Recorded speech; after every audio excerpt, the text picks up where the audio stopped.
বলে, তার জনগণের সেবা দেবে বলে অনেক স্বপ্ন নিয়ে তার বাবা মাও তাকে তিল তিল করে বড় করে একটা সমাজ সেবিকা হিসেবে তাকে দাঁড় করাতে চেয়েছিল এবং সেও তার উপযুক্ত নিজেকে তৈরি করেছিল, কিন্তু অকালেই তাকে ঝরে যেতে হলো।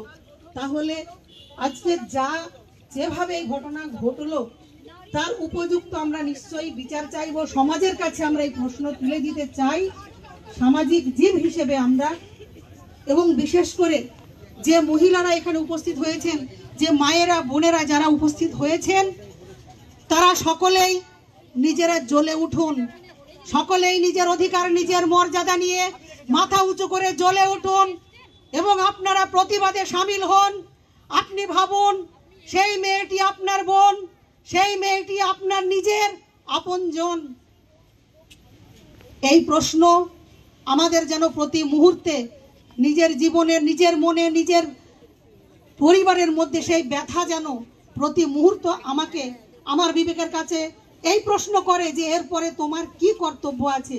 আমরা সেই কর্তব্যে সাড়া দিয়ে এখানে যত মানুষ দেখছি সকলেই সেই কর্তব্যে সাড়া দিয়েই আমরা এখানে সমবেত হয়েছি।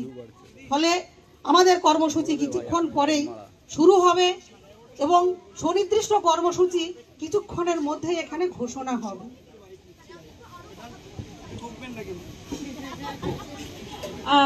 আচ্ছা, অনেকে জিজ্ঞাসা করছেন যে নাম লেখানোর টেবিলটা কোথায়। নাম লেখানোর টেবিলটা হচ্ছে আমার বাঁ দিকে, খানিকটা পেছনে, একটু মানে অনেক ল্যাম্পপোস্টার নিচে। এখানে যে ল্যাম্পপোস্টটা দেখতে পাচ্ছেন তার তলায় নাম লেখানোর একটা টেবিল আছে। এইখান থেকে দেখা যাচ্ছে না এত মানুষের ভিড়ে। আমরা আপনাদের অনুরোধ করছি, হুড়োহুড়ি করবেন না। আমাদের মানে সঙ্গীদের অসুবিধা হবে যারা নাম লেখাচ্ছেন, কিন্তু সময় মতন, সুযোগ মতন সবাই একটু নিজের উপস্থিতিটা জাহির করে আসবেন সই করে খাতায়।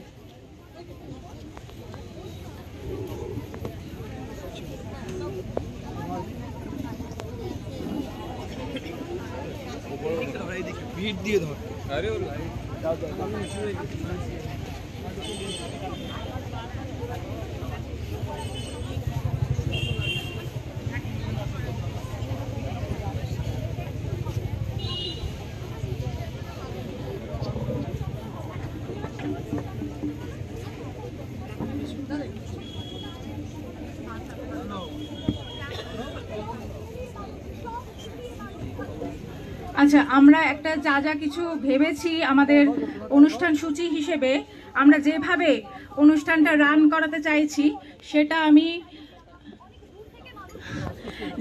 যেভাবে অনুষ্ঠানটা রান করাতে চাইছি সেটা আমি একটু অনেক মানুষ এসে গেছেন অলরেডি, সুতরাং আমাদের অনুষ্ঠান শুরু হতেও আর বেশিক্ষণ বাকি নেই, মিনিট 15 পরে আমরা শুরু করব।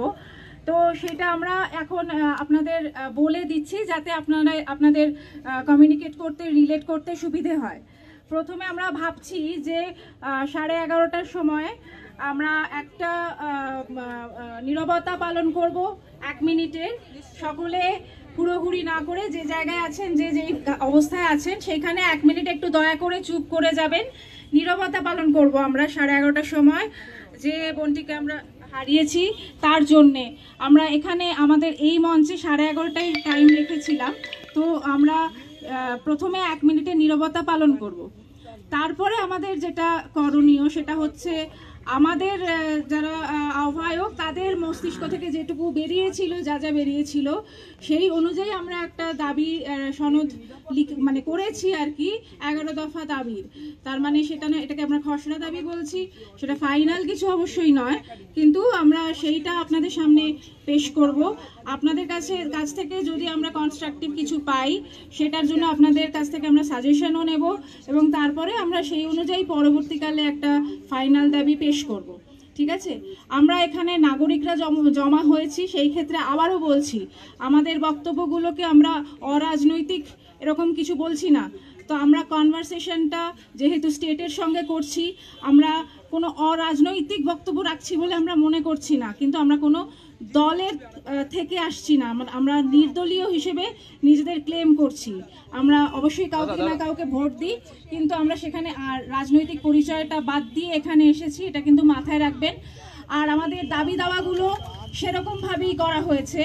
আমরা যেমন ধরুন একটা উদাহরণ হিসেবে বলি, আমাদের প্রথমে কিছু দাবি দেওয়া আছে, সেগুলো আমরা পেশ করব।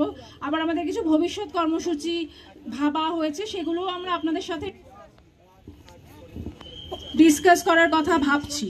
তো যে ধরনের দাবি আসছে আমরা দেখতে পাচ্ছি, সেগুলো হচ্ছে যেমন ধরুন খুবই আগ্রাসী ধরনের দাবি, যে মুখ্যমন্ত্রীর এক্ষুনি পদত্যাগ চাই। আমরা যারা মানে এই নাগরিক সমাজ থেকে আন্দোলন করছি, তারা একটু অন্য ভাষায় কথা বলছি, সে ডাক্তাররাই হোক বা আমরাই হই, তারা একটু অন্য ভাষায় কথা বলছি। তারা সরকারের ওপরে চাপ দেওয়ার কথা বলছি, এবং মুখ্যমন্ত্রীকে সরকার ফেলে দেওয়া, মুখ্যমন্ত্রীকে হটিয়ে দেওয়া। আমরা মনে করছি এইগুলো মুখ্যমন্ত্রীর বিরোধী যে পার্টিগুলো আছে, তারা সেই কাজগুলো করুন, তারা সেই কাজগুলোর জন্যই আছেন। তারা নিজেদের কাজগুলো আমাদের ঘাড়ের উপর দিয়ে করানোর তো কোনো দরকার নেই, নিজেদের কাজটা আপনারা নিজেরা করুন পরিশ্রম করে। আবার ধরা যাক, এক সেকেন্ড, ধরা যাক অনেকে বলছেন যে স্বাস্থ্যমন্ত্রী পদত্যাগ করুন, পুলিশ মন্ত্রী পদত্যাগ করুন, যার মাধ্যমে তারা ওই ব্যক্তিকেই বোঝাতে চাইছেন। আমাদের ভাষাটা অন্য। আমরা বলছি যে আমরা তো নাগরিক, আমরা বলছি যে আমাদের স্বাস্থ্য বিষয়ক পূর্ণমন্ত্রী চাই। একজনের মাথার উপরে বেশি চাপ হয়ে যাচ্ছে, আমাদের এই বিষয়ে আলাদা মন্ত্রী চাই, পুলিশ বিষয়ে আমাদের আলাদা মন্ত্রী চাই। এইটা হচ্ছে নাগরিকের দাবি, এইটা হচ্ছে নাগরিক সমাজ এবং পলিটিক্যাল পার্টির এজেন্ডার মধ্যে তফাৎ। তো সেই অনুযায়ী আমরা আমাদের যে দাবিগুলো, এবং তার পরবর্তীতে সেটাতে হয়তো সবটা প্রতিফলিত হবে না, পরবর্তী যে কর্মসূচি তার মধ্যেও আরও কিছুটা প্রতিফলিত হবে, সেইগুলো আমরা করেছি। আপনারা সেই স্পিরিটের সঙ্গে সামঞ্জস্য রেখে যদি আরও কিছু কনস্ট্রাকটিভ দাবি দিতে পারেন, তাহলে সেগুলোকে আমরা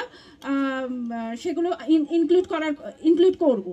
তারপরে এটা যদি আমরা প্রথম ভাগ ধরি, তারপরে দ্বিতীয় ভাগে আমরা এই যে বক্তাদের নাম সংগ্রহ করছেন আমাদের এই বোন সীমা, তো আমরা পরবর্তী ভাগে ভাবছি যে বিভিন্ন মহিলাদের, সেছাড়া প্রান্তিক লিঙ্গ যৌন গোষ্ঠীর ভাই বোনদের, তাদের অভিজ্ঞতা শুনবো, কর্মক্ষেত্রে হেনস্থা এবং কর্মক্ষেত্রে ও অন্যত্র যৌন হেনস্থা সম্পর্কে তাদের যে অভিজ্ঞতা, তারা যা ভাগ করতে চান এবং তারা কি চান, আর কি তাদের সুরক্ষা বিষয়ে কি চান, তাদের গল্প আমরা শুনতে চাইছি, তাদের বক্তব্য আমরা শুনতে চাইছি। সেক্ষেত্রে আমাদেরও হয়তো কিছু বক্তব্য থাকবে, কিন্তু এই নাগরিক হিসেবে, কনভেনার হিসেবে নয়, আমরাও আমাদের বক্তব্য বা এক্সপিরিয়েন্স সেগুলো শেয়ার করতে পারি। আমাদের যেহেতু সারা রাত প্রোগ্রাম চালাতে হবে, সুতরাং এছাড়া একটা তৃতীয় দিকও থাকবে, সেগুলো হয়তো বক্তব্যের মাঝখানেই আসবে, যে আমরা প্রজেক্টর টাঙাচ্ছি, কারণ আমাদের সারা রাত প্রোগ্রাম করতে হবে, ফলে আমরা 3টে ছবি বেছেছি, বিষয়ও কি, এবং সেইগুলো আমরা ডকুমেন্টারি ফিল্ম, তো সেইগুলো আমরা দেখাবো, সেই ছবিগুলো দেখাবো।